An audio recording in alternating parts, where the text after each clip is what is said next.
up everyone, TJ here. In this video I'm going to highlight my top 5 wide snowboard picks. So if you're looking for something to accommodate a large boot size like size 11, 12, 13, 14, or just something that's going to make deeper carves more accessible or just have a lot of surface area, this is the video for you. The first board on this list is the Spring Break Powder Twin. Now pretty much any snowboard in the Powder Twin category could be a good one for you to check out because they're all going to have a nice wide chassis to give you as much surface area as possible to float in powder while offering true twin versatility.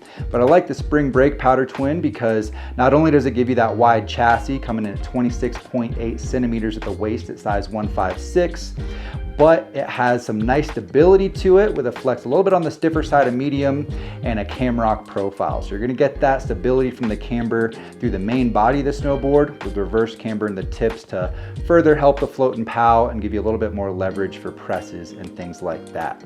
So if you are looking for a board in this category, consider the Spring Break Powder Twin. The second board on this list is the Bataleon Disaster Plus. Now hold on a second, I know this board isn't traditionally a very wide option, but I do want to highlight Bataleon as a brand in general because if you look at their wide options, they are significantly wider than most other brands out there. So for the Disaster Plus, it's size 153 wide, you're going to find a 26.6 centimeter waist, and it only gets wider from there as you step up. Now if you do want to look at a more traditional wide shape on the Bataleon lineup, you could look at the Party Wave. It's a fun directional shape. All Bataleon boards, of course, are going to have full traditional camber to give you that nice snappy feel, as well as their signature triple base technology to not only help you in powder, but make the board very, very catch free. So you can check out the Disaster Plus if you're looking for something more jibby, but I would recommend just looking at that lineup in general because they do have some very wide options for you.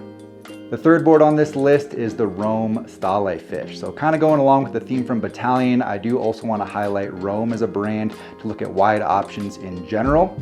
The Stale Fish does have a naturally wide volume shifted directional design. At size 157, you're going to find a 26.7 centimeter waist as well as a camber dominant profile and the directional 3D diamond nose. It's a fun carvy shape, floats well in pow, and still has that signature freestyle feel that you'd expect from Rome.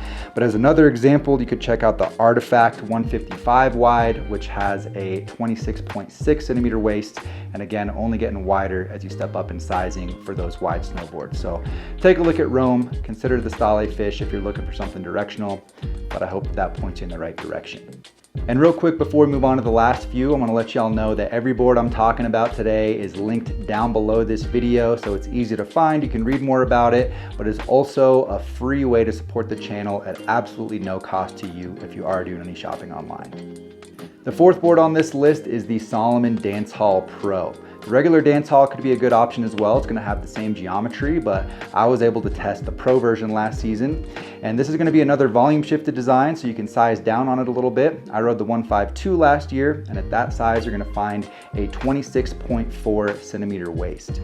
It does have a slightly directional design to it, so that width plus the directionality is going to offer a bit of a benefit in soft snow, but it's really just as much of a freestyle board as it is an all-mountain explorer. So this thing packs in a lot of versatility, a camber dominant profile, and a nice versatile mid flex. So if you're interested in something like that, consider the Dancehaul Pro. I know this is one that a lot of people love on the Salomon lineup.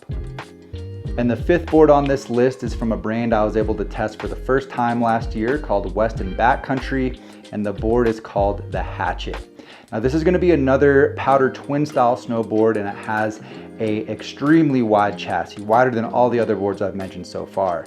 I rode it at size 152, and at that size you're going to find a 27.3 centimeter waist, so it is extremely wide. It unlocks deep carves with no issue, and if you have a very large boot or you just want something with a ton of surface area, this is definitely a fun one to check out.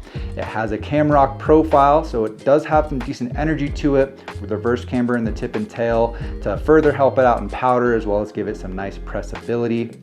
But this was just a fun, versatile, extremely wide twin that I felt like I had to share with you guys. So if you've never heard of Weston Hatchet, you're a fan of those more shapy boards, give them a look and check out the Weston Hatchet for something super wide. All right, and before we wrap this thing up, I got a couple honorable mentions for you guys. First off was one of my favorite all-mountain snowboards from last year, the GNU Gremlin. Size 155, you're gonna find a 26.4 centimeter waist, a super versatile snowboard with a nice directional outline and a very wide chassis, as well as a new one for me this year from Whitespace called the Montano. So this is like their all-mountain freeride powder kind of snowboard. It has some nice versatility to it, and it does come in some legit wide sizes. So at size 155, you're gonna find a 26.2 centimeter waist on the Montano, but also check out the AMF Twin at their 155 wide. That thing runs a 26.5 centimeter waist. And that's gonna be it for my top 5 wide picks for the season. I hope this video helped you guys out, especially if you've been struggling to find something to accommodate a bigger boot size. Again, if you wanna read more about any of these snowboards, they're all linked down below. I appreciate you guys. Let me know what you think about this list, and I'll see you in a new one soon. Later, guys.